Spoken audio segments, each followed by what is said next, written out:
सब जानते हैं कि देश भर में 6 चरण का मतदान हो चुका है और इन 6 चरण के मतदान से जो रुझान सामने आ रहे हैं उसमें एक बात तय है कि 4 तारीख को ईवीएम मशीन खोलने के बाद हमारे मौजूदा प्रधानमंत्री आदरणीय नरेंद्र मोदी जी तीसरी बार देश के प्रधानमंत्री बनने जा रहे हैं। इसमें कोई संदेह नहीं है, कोई शंका नहीं। पर साथियों, जब हमारे प्रधानमंत्री तीसरी बार देश के प्रधानमंत्री बने तो ऐसे में हम लोगों की जिम्मेदारी और लोकसभा के तमाम मतदाताओं की जिम्मेदारी बढ़ जाती है कि हम एक ऐसे प्रतिनिधि को यहाँ से चुनकर भेजें जो भारत की संसद में जाने के बाद प्रधानमंत्री जी के बगल में बैठकर आप लोगों की समस्या का समाधान कर सके, आप लोगों के विकास के कार्य को धरातल पर उतार सके। ऐसे में हम सब के लिए ये गर्व की बात है कि पिछले 1 दशक से, पिछले 10 सालों से न सिर्फ आरा लोकसभा का भारत की संसद में मजबूत प्रतिनिधित्व मेरे अभिभावक तुल्य आदरणीय आर.के. सिंह साहब कर रहे हैं, बल्कि प्रधानमंत्री जी की कैबिनेट में भी बतौर केंद्रीय मंत्री आरा लोकसभा के लोगों का मजबूत प्रतिनिधित्व प्रधानमंत्री जी के समक्ष करने का वो काम कर रहे। साथियों, ऐसे में जहाँ एक तरफ प्रधानमंत्री जी का प्रधानमंत्री बनना तय है तो ये जिम्मेदारी हम सब के ऊपर आती है कि जो व्यक्ति पिछले 10 सालों से न सिर्फ भारत की संसद में बल्कि केंद्रीय मंत्री के तौर पर भी मजबूत प्रतिनिधित्व और लोकसभा के हर एक मतदाता का भारत की संसद में करने का काम कर रहा है, उसको पुनः मजबूती से हम लोग जिताकर मेरे प्रधानमंत्री आदरणीय नरेंद्र मोदी जी को तीसरी बार मजबूती से देश का प्रधानमंत्री बनाने का काम करें। साथियों, ये प्रधानमंत्री एक ऐसे प्रधानमंत्री हैं जिनकी वजह से आज भारत की अर्थव्यवस्था देश में नहीं दुनिया की 5वीं सबसे बड़ी अर्थव्यवस्था बनी है। तो ये देश हमारे प्रधानमंत्री आदरणीय नरेंद्र मोदी जी की। आज दिल्ली में बैठे एक प्रधानमंत्री ने गांव में बैठी एक महिला के सम्मान की चिंता कर शौचालय का निर्माण करवाया। आज हमारे प्रधानमंत्री जी की वजह से हमारी माँ बहन बेटियों को चूल्हे चौके से जो स्वास्थ्य पे हानिकारक प्रभाव पड़ते थे उन लोगों ने उज्ज्वला योजना के माध्यम से घर घर गैस पहुंचाने का काम किया। इससे पहले हम लोग के घर पे कोई बीमारी आती थी तो हम लोग की चिंता हो जाती थी कि कैसे जमीन को गिरवी रखवाया जाए, कैसे महिला अपने जेवर बेचती थी उस बीमारी के इलाज के लिए। आज हमारे प्रधानमंत्री की वजह से भगवान न करे पर अगर हम लोगों के घर पे कोई बीमारी आती है तो 5-5 लाख रुपए का मुफ्त इलाज का प्रावधान हमारे प्रधानमंत्री आदरणीय नरेंद्र मोदी जी के द्वारा किया।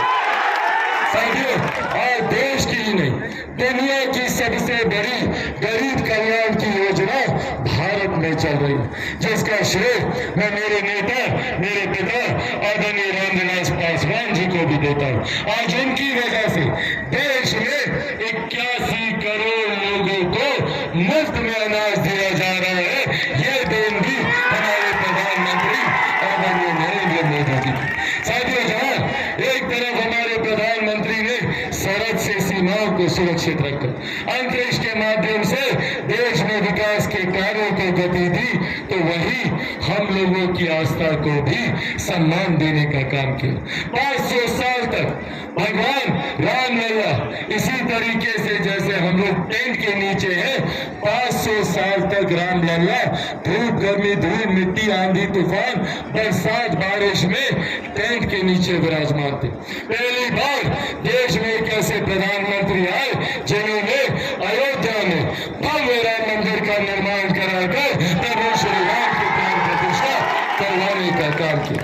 साथियों, एक तरफ जहाँ हमारे प्रधानमंत्री हमारी अर्थव्यवस्था व्यवस्था को मजबूती देते हैं, हमारी आस्था का सम्मान करते हैं, महिलाओं के अधिकार देते हैं, बुजुर्ग किसान मजदूरों के हक की बात करते हैं, तो वहीं दूसरी तरफ विपक्षी दलों का भी गठबंधन है। कांग्रेस, राजद, इनके तमाम घटक दल कौन है भैया? ये लोग, ये वही लोग हैं जिन्होंने 90 के दशक में लाठी में तेल पिलाने का काम किया था।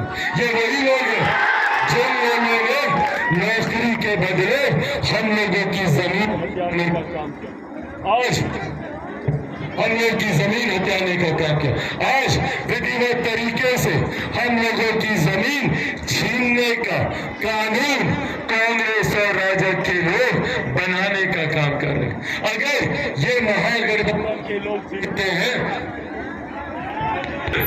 ये महागठबंधन के लोग जीतते हैं, तो ये लोग एक कानून बना रहे हैं, विरासत पर कर का कानून, इनहेरिटेंस टैक्स, जिसके तहत अगर ये कानून बन गया तो आप लोगों की जितनी जमीन जायदाद है या हमारी माताओं बहनों के पास जितना जेवर है उसका 55% हिस्सा ये कांग्रेस, राजद, महागठबंधन के लोग अपने खाते में ले लेंगे।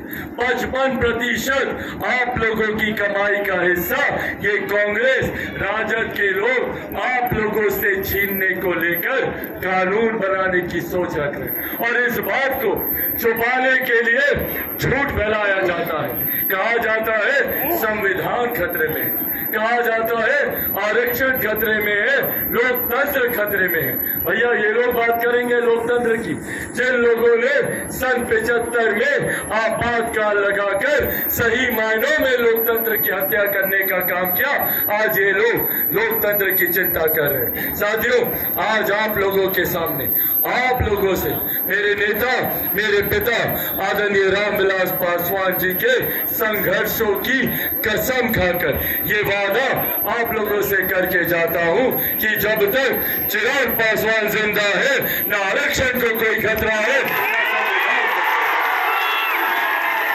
पर हाँ खतरा है तो इन महागठबंधन के लोगों से हम लोगों की गरीब कल्याण की योजनाओं को।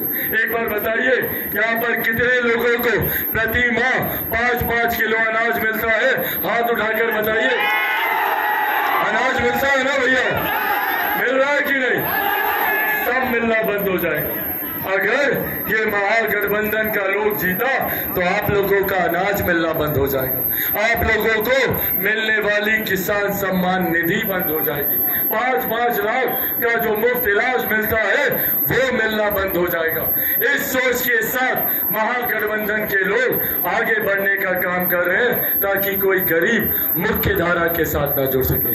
इसीलिए साथियों, आज ये आग्रह आप लोगों से करने आया हूँ। अब चुनाव प्रचार में ज्यादा समय बचा नहीं है, महज कल भर का दिन बाकी है और उसके बाद 1 तारीख को मतदान है। 1 तारीख को मतदान है ना भैया? आप लोग मेरा एक काम कीजिएगा, पक्का कीजिएगा। देखिए, अब चिराग पासवान के लिए संभव नहीं है घर घर जाना, तो क्या आप लोग चिराग पासवान बनकर गांव-गांव, घर-घर, संभवतः हर एक व्यक्ति से मिलकर मेरा ये संदेश और मेरे अभिभावक आर.के. सिंह जी को जिताने के लिए मेरा आग्रह घर घर तक पहुंचाइएगा। बनिएगा चिराग पासवान? ऐसे नहीं, दोनों हाथ उठाकर बताइए, बनिएगा चिराग पासवान? बनिएगा चिराग पासवान? बनिएगा चिराग पासवान? साथियों, एक वादा और करना होगा। 1 तारीख को मतदान के दिन आप लोगों के बूथ पर कोई बुजुर्ग, कोई महिला छूटनी नहीं चाहिए।